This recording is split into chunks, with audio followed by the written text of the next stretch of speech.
Hello, I'm Cookie Stoner, and welcome to Cookie Stoner Presents. And I'm here with Jordan Price, and Jordan has been talking a little bit about, just your growing up in a small area around here in North Alabama.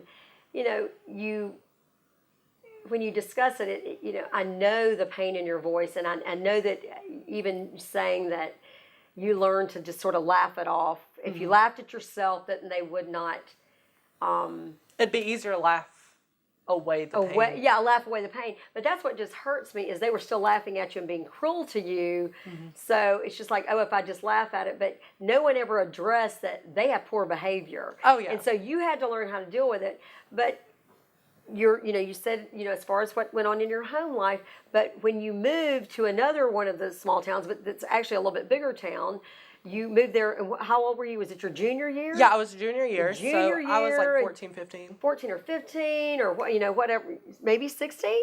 Yeah, because junior 16. year might be 16. Not trying to correct you, but I'm trying to think. So junior, say about 16. So you're getting a little bit older, Yeah. and you then are like, this is not going away. Yeah. You've tried to. You said go to church. You tried to pray it away, like we hear quite a bit. You tried to go, oh my gosh, if I just think straight, Yeah. maybe I'll be straight, and all this will go away. Yeah. And because who wouldn't say, hey, everybody, I'm straight if they're gonna, and try to be that way. Right. If it's all this pain's going to go away. Right. But that's something you said. You knew that that's not something you could do. So once you realized that, what was your coming out like? My coming out was really simple. I told a few friends, and then they were like, we knew, and then I started coming more comfortable, and I was telling strangers, and I was like, just opening it up more and more. About who you were. Yeah. And then, everybody kind of knew already, so It was easy. But within yourself, you became comfortable. Yeah. So then was it more like, hey, I'm Jordan, Jordan. Yeah. I just had a brain blip. I'm Jordan and I'm gay. Or did you just start saying, oh man, I think he's so cute? Did you try to just make it normal like that as it should be? I kind of kept to myself, and if a guy came by and I thought he was cute, I'd be like, oh yeah, he's cute, and I would just say it out loud. So then you're like, look, I'm not, because a lot of times people are like, oh, I have to make it comfortable for them. I don't want to make people feel uncomfortable. Instead of saying, but then you're like, okay, I'm just going to be who I am, and they need to accept me. Right. That's kind of how it was. Like, I had a few friends who were like, I'm going to make you feel comfortable. I'm not going to, throw you out there or anything. And I'm like, you don't have to. Like, I'm just going to live my life anyways. So you can just act like if we were just hanging out by ourselves, And then I have, people that, I didn't even know who would just throw me out there just so that way they can laugh at me. So there were some people who were still being cruel, even here in your junior and senior year. Yeah. Now, did you have, were there other, gay kids in your community that you could, openly date, or? I was pretty much the only one. Besides that one guy I dated, in my freshman year, that was the only guy I knew. And then when I moved to Falkville, I was the only one. Only one. There was, one lesbian, though. And we were not friends. She was preppy, and she was jockish, and I was weird, and... I love what you said. I said, so tell me a little bit about when you were a little kid. And I love what you said. Tell me what you said. I was just a normal weird kid. Normal weird kid. I love it. Weird's good. I like that. Normal. You were just this little kid, and then who became aware, and you're like, wait a minute. I think I'm, and I do want to change the dialogue of, that you were different, but you realized who you were. Yeah. And that's the most important, which is normal to you. Yeah, it is. Which is normal, because that's who you were. Yeah. Okay, so your junior and senior year, you moved there.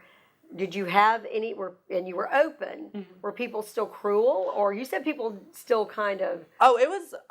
The students came more and more accepting as the days go on. They weren't all accepting at first because they were okay with lesbian, but they weren't okay with a gay guy. What do you think that is? I don't know, to be honest. I had a few theories growing up, but now that I'm older, I can't. You just don't. Well, and we shouldn't. I guess you're right. We shouldn't suppose. Now, did you have guy friends as well? I had guy friends for the most part, yeah. So did those guy friends? Did they feel comfortable with your friendship?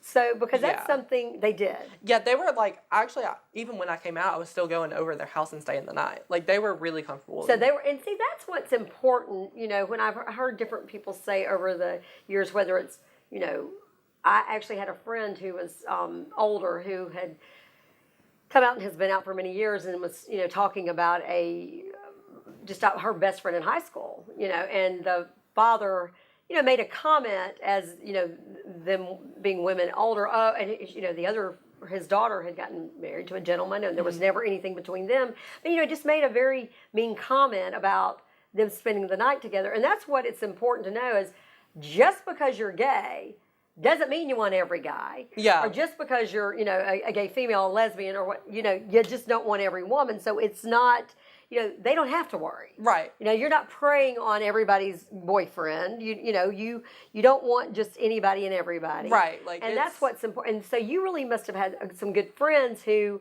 and who understood that. Yeah, they were very, very accepting, but as I met their parents, I understood why. Like, they were raised right. They were raised with open-minded. Yeah. And I feel like that's the problem. Like, most people, like, their parents raised them to be closed-minded and to be, oh, you see how we are, you need to be like us. You need to be like that. And so that just kind of, I do believe kids are raised to be like their parents. And, I've seen examples of it every day.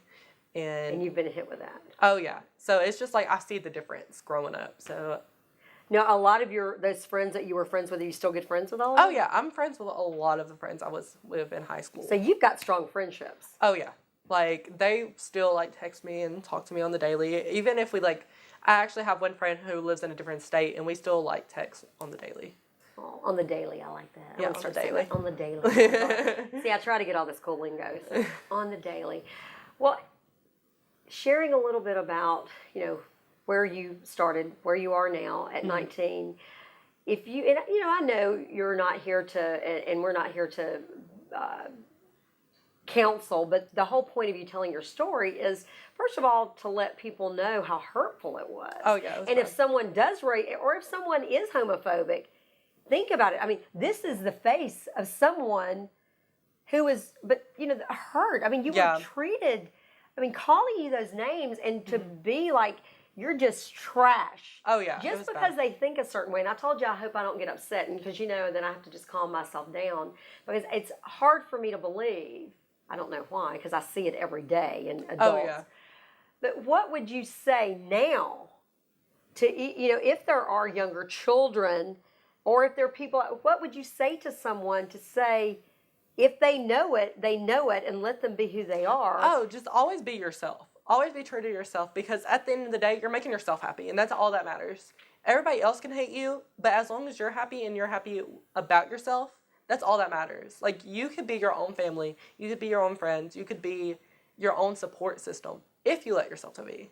And if you learn your own defense mechanisms, like, I had to laugh about my problems. I had to laugh with everybody to cope. But other people have different ways of coping. I have people who draw. I know people who write stories. Like, there's a million ways of coping. It gets easier and it gets better because you learn how to deal with people. You learn how to say, you know what, you're an idiot, and walk away.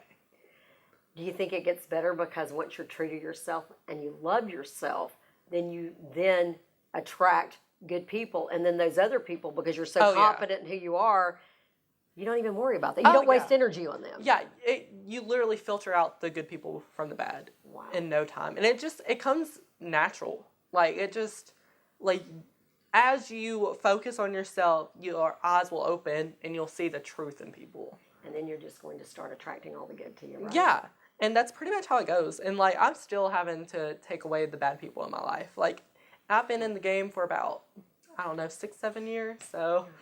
Yeah, I think that happens with everybody. You start knowing the toxic people, and you just get them out, right? Toxic people, none of us, and that knows no barriers, does it? No, So I think the best advice you have, it sounds like you said, get to know yourself, love yourself. It does get better, and once you love yourself, you're going to attract those good people. Oh yeah, and trust me, like, I've had to practice that a lot. Like, I was in color guard in high school. If that doesn't shout... You were in color guard. I love it. Yeah. I love it. If that doesn't shout he's gay, I don't know what does. I love it. Okay. I love you. I tell you what, because you said that, I'm going to end on that note. You are precious, and I am so grateful to you, to being a 19-year-old young man, just coming on here, and I'm so sorry you had to go through all that, but just coming on here and just being who you are and sharing that with us. You are a delight, your energy, and you're just you're a wonderful young man. Oh, thanks. I love that. I love that. Oh, thanks. That's right. Thank you, baby. You're great. Appreciate it.